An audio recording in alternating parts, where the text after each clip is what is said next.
दोस्तों, हिंदी सिनेमा के इतिहास में ऐसे बहुत से कलाकार आए जिन्होंने दर्शकों का मनोरंजन किया। कुछ ने खूब पैसा कमाया, कुछ ने बहुत सारे अवार्ड जीते और कुछ ने अपनी फिल्मों से इतिहास रचा। लेकिन कभी कभी सिनेमा के इतिहास में ऐसे कलाकार जन्म लेते हैं जिनके लिए ये सारी डेफिनेशन छोटी पड़ जाती है, क्योंकि वो सिर्फ फिल्म के हीरो नहीं होते, वो अपने दौर की पहचान बन जाते हैं। और अगर हिंदी सिनेमा के गोल्डन ईरा की बात हो, यानी कि 1940 से लेकर 1960 तक, तो 3 नाम किसी भी हालत से अलग नहीं किए जा सकते। दिलीप कुमार, देवानंद और राज कपूर तीनों लगभग एक ही जनरेशन के थे। तीनों ने लगभग एक ही दौर में अपने करियर की शुरुआत की।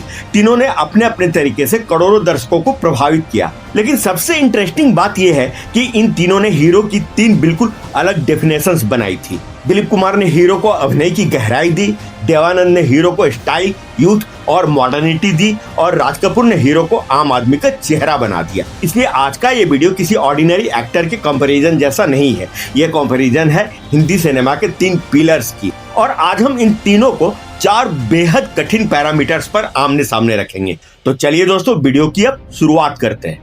Number 1, acting skills.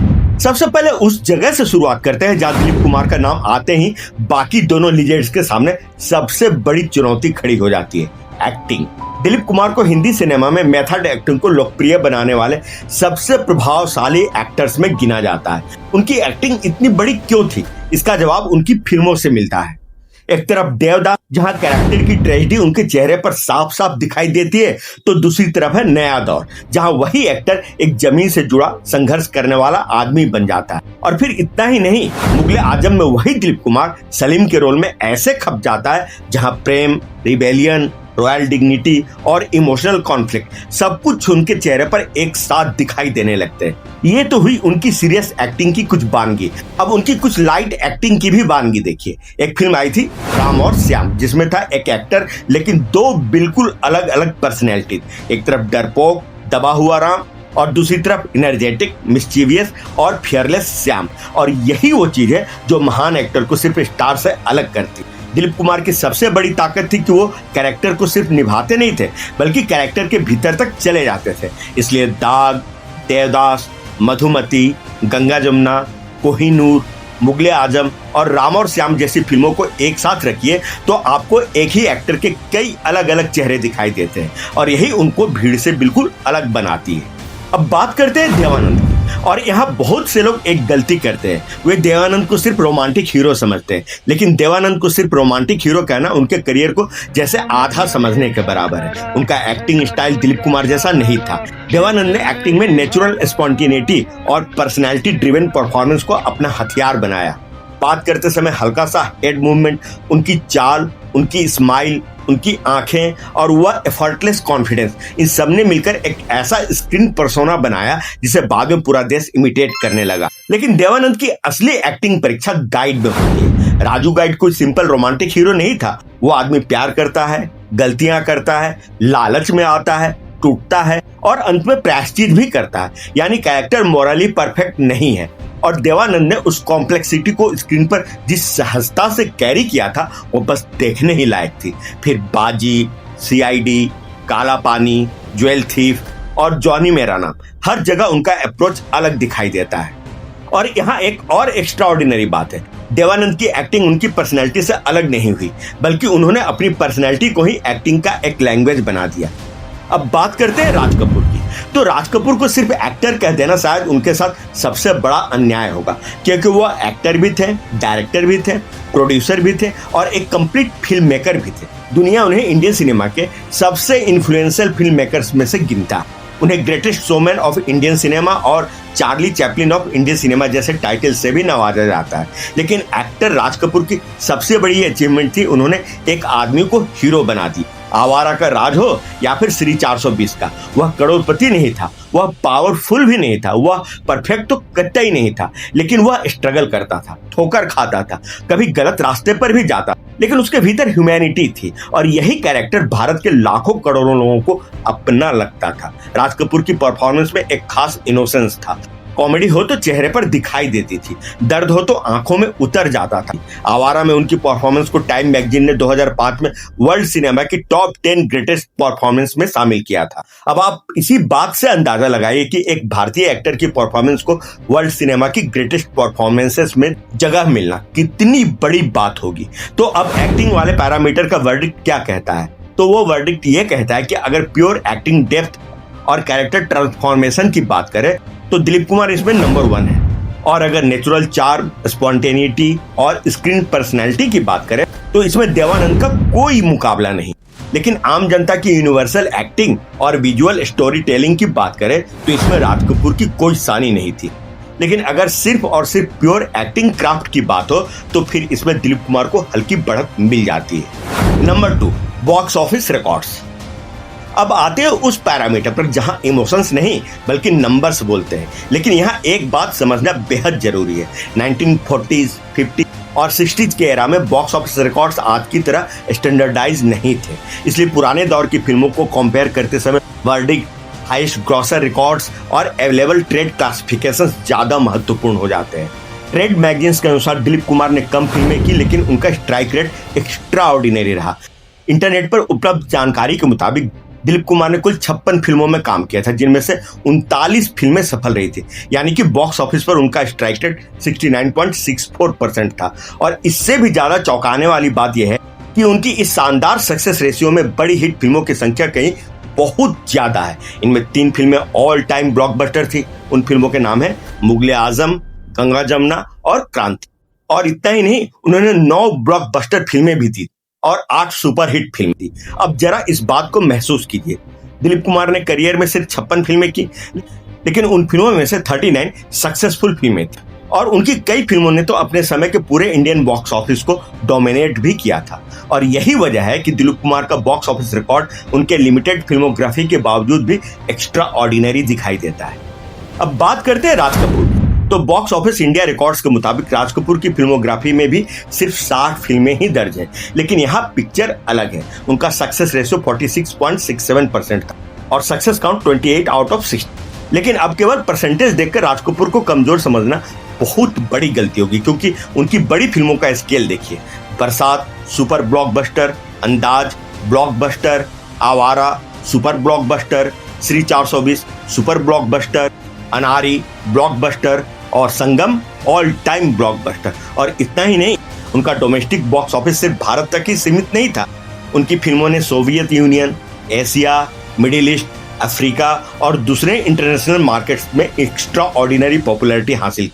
विकिपीडिया भी उनके फिल्म्स को कई इंटरनेशनल टेरिटरीज में ग्लोबल कॉमर्शियल सक्सेस बताता है। यानी Dilip Kumar was a box office giant, लेकिन Raj Kapoor was a global cinematic phenomenon. अब बात देवानंद की, तो यहाँ पिक्चर और भी बहुत अलग हो जाता है। एक वेब पोर्टल में उपलब्ध आंकड़ों के मुताबिक देवानंद ने अपने पूरे करियर में कुल 111 फिल्मों में काम किया था, जिनमें से टोटल 37 फिल्में सक्सेसफुल थी और उनमें से 28 फिल्में हिट रही थी। इस हिसाब से उनका सक्सेस रेशियो 33.33% है। लेकिन उनके करियर की सिर्फ एक फिल्म 1970 में रिलीज हुई फिल्म जॉनी मेरा नाम का इंडिया नेट कलेक्शन उस वक्त लगभग 4 करोड़ रुपया था और एस्टिमेटेड फुटफॉल करीब 3 करोड़ था। और ये आंकड़े उन्हें उनके बाकी के कॉम्पिटिटर से काफी अलग कर देते हैं। लेकिन ये उनकी सिर्फ एक फिल्म की कहानी नहीं है। उनकी सक्सेस फिल्म्स की लिस्ट में बाजी, सीआईडी, गाइड और ज्वेल थिप जैसी शानदार पॉपुलर फिल्में भी हैं। और उनके करियर की सबसे इंटरेस्टिंग बात क्या है पता है? देवानंद ने लगभग 6 दशकों से अधिक समय तक फिल्म इंडस्ट्री में काम किया था और कई शानदार फिल्में डायरेक्ट और प्रोड्यूस भी की थी। यानी उनकी स्ट्रेंथ सिर्फ फिल्मों की सक्सेस रेशियो तक ही नहीं सीमित थी, उनकी स्ट्रेंथ थी स्टाइल, करेज, रीइन्वेंशन और लॉन्जेविटी। तो अब बॉक्स ऑफिस वर्डिक्ट क्या कहता है? अगर सवाल है कम फिल्मों में सबसे पावरफुल सक्सेस रेशियो किसका है, तो जवाब है दिलीप कुमार। अगर सवाल है सबसे बड़ा इंटरनेशनल सिनेमैटिक फेनोमेनन कौन है, तो जवाब है राज कपूर। और अगर सवाल है सबसे लंबा कॉमर्शियल स्टार करियर और लगातार रीइन्वेंशन करने वाला स्टार कौन है, तो जवाब है देवानंद। लेकिन ओवरऑल बॉक्स ऑफिस इंपैक्ट और पिक कॉमर्शियल पावर को देखें तो इस सेक्शन में दिलीप कुमार को स्लाइट एज मिल जाता है। Number 3, awards and recognition. अब आते हैं अवार्ड्स एंड रिकॉग्निशन वाले सेगमेंट पर। और यहाँ कंपैरिजन बेहद टफ है। दिलीप कुमार के नाम 8 film fair best actor awards है। इसके अलावा उन्हें 1994 में दादा साहब फाल्के अवार्ड, पद्म भूषण सम्मान, 2015 में पद्म विभूषण सम्मान और इन सब के अलावा पाकिस्तान का हाईएस्ट सिविलियन ऑनर निशाने इम्तियाज भी मिल चुका है। उनकी उपलब्धियों का यह कॉम्बिनेशन बताता है कि उनका रिकॉग्निशन सिर्फ हिंदी फिल्म इंडस्ट्री तक ही सीमित नहीं था, बल्कि अपने देश की सरकार के साथ साथ दूसरे देशों ने भी उन्हें सम्मानित किया था। अब बात करते हैं राज कपूर की। तो राज कपूर के नाम भी एक से बढ़कर एक कई रिकॉर्ड दर्ज हैं। उनको 3 बार नेशनल फिल्म अवार्ड और 11 बार फिल्म फेयर अवार्ड मिल चुका है। इसके अलावा उन्हें 1971 में पद्म भूषण और 1988 में दादा साहब फाल्के अवार्ड से भी सम्मानित किया जा चुका है। और यहाँ एक इम्पॉर्टेंट डिस्टिंक्शन भी है। राज कपूर को अवार्ड सिर्फ एक्टर के तौर पर ही नहीं मिले, उनका योगदान एक्टिंग के साथ साथ डायरेक्शन, प्रोडक्शन और फिल्म मेकिंग में भी था। और अब बात देवानंद की करते हैं, तो उनके नाम भी 4 फिल्म फेयर अवार्ड्स हैं, जिनमें 2 बेस्ट एक्टर अवार्ड शामिल हैं। इसके अलावा भारत सरकार ने उन्हें साल 2001 में पद्म भूषण और साल 2002 में दादा साहब फाल्के अवार्ड से भी सम्मानित कर चुकी है। यानी तीनों को अंततः भारतीय सिनेमा का सर्वोच्च सम्मान मिला था। और यही अपने आप में बहुत बड़ी बात है कि तीनों कितने महान कलाकार थे। लेकिन स्ट्रिक्टली अगर बेस्ट एक्टर रिकॉग्निशन को पैरामीटर बनाया जाए तो इसमें दिलीप कुमार बाजी मार ले जाते हैं। Number 4, public impact and legacy. दोस्तों ये सबसे मुश्किल कैटेगरी है, क्योंकि यहाँ कोई कैलकुलेटर काम नहीं करेगा। यहाँ सवाल है कि लोगों ने इन तीनों को सिर्फ देखा था या फिर उनको अपनी जिंदगी में कुछ कुछ उतारा भी था। तो बात सबसे पहले दिलीप कुमार की करते हैं और जानते हैं कि दिलीप कुमार का सबसे बड़ा कंट्रीब्यूशन क्या था। तो मालूम है क्या उन्होंने दिया था? उन्होंने इंडियन ऑडियंस को हीरो का नया मीनिंग दिया था कि हीरो सिर्फ हैंडसम ही नहीं होता, बल्कि हीरो के अंदर दर्द भी हो सकता है, कमजोरी भी हो सकती है, अकेलापन भी हो सकता है और ट्रेजेडी भी हो सकती है। आज के एक्टर्स जिस इमोशनल रियलिज्म को अपनी एक्टिंग की सबसे बड़ी ताकत मानते हैं, उसकी एक मजबूत नींव दिलीप कुमार ने ही रखी थी। उनके कैरेक्टर्स में आदमी का अंदरूनी संघर्ष दिखाई देता था और इसलिए ऑडियंस उन्हें सिर्फ पसंद ही नहीं करती थी, उन कैरेक्टर्स पर विश्वास भी करती थी। अब अगर देवानंद की बात करें तो देवानंद ने ऑडियंस को एक दूसरा सपना दिया। उन्होंने कहा हीरो स्टाइलिश भी हो सकता है, मॉडर्न भी हो सकता है, रोमांटिक भी हो सकता है और इसके साथ ही जिंदगी से न डरता है न हारता है। वो सिटी में रहता है, वो नए कपड़े पहनता है, नई बातें करता है और दुनिया को अपनी टर्म्स पर देखता है। एक वक्त में उनका स्टाइल इतना पॉपुलर हुआ था कि तब के युवा उनकी नकल किया करते थे, उनके जैसे कपड़े पहनते थे और उनकी जैसी ही चाल और ढाल अपनाते थे। और यही देवानंद की सबसे बड़ी जीत थी। अब उनके इम्पैक्ट का दूसरा पहलू देखिए।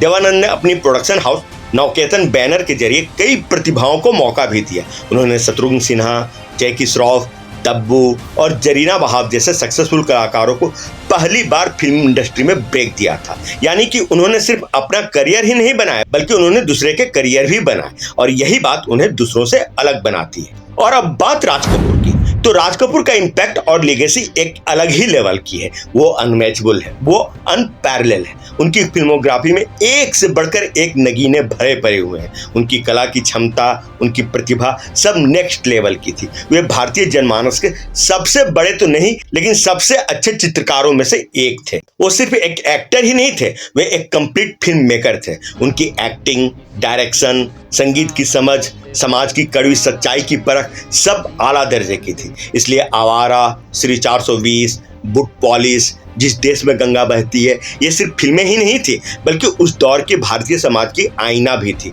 और इसलिए उनकी फिल्मों का असर सिर्फ भारत तक ही नहीं रहा, भारत से बाहर भी गया। उनकी फिल्मों की popularity Soviet union, China, middle east, Africa और एशिया के कई हिस्सों तक पहुंची। यहाँ तक कि मेरा जूता है जापानी जैसे गीत भारत से बाहर भी पहचान बन गया।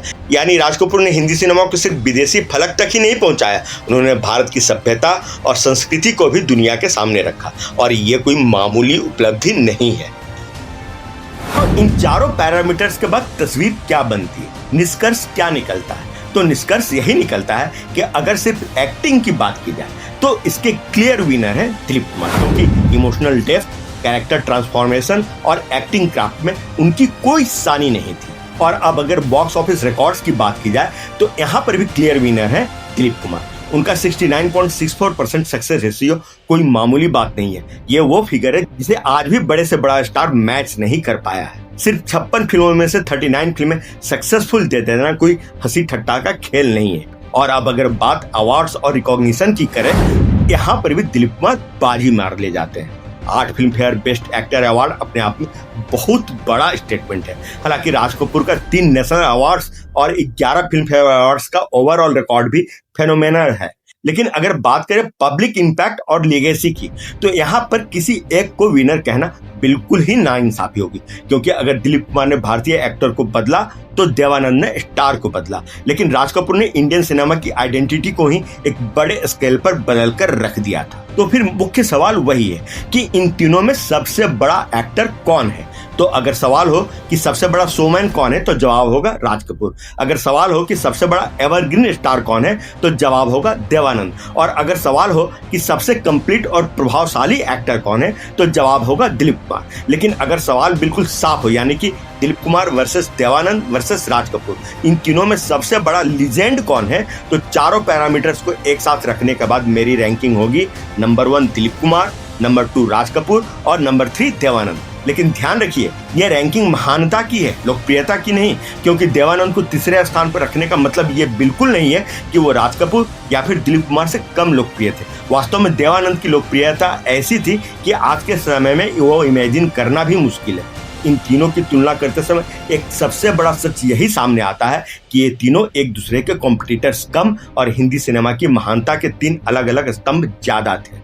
तो सिर्फ लीजेंड्स ही नहीं थे, बल्कि ये हिंदी सिनेमा के उस गोल्डन एरा की पहचान थे जिसे दोबारा पैदा करना शायद ही संभव हो। आप देख रहे थे एनकेडी अड्डा और मैं हूं आकाश वर्मा। वीडियो अगर पसंद आया हो तो इसे लाइक, शेयर और चैनल को जरूर सब्सक्राइब कीजिए। मिलते हैं अगले वीडियो में, तब तक के लिए आप सभी को मेरी पूरी टीम की तरफ से नमस्कार, आदाब और सत श्री अकाल।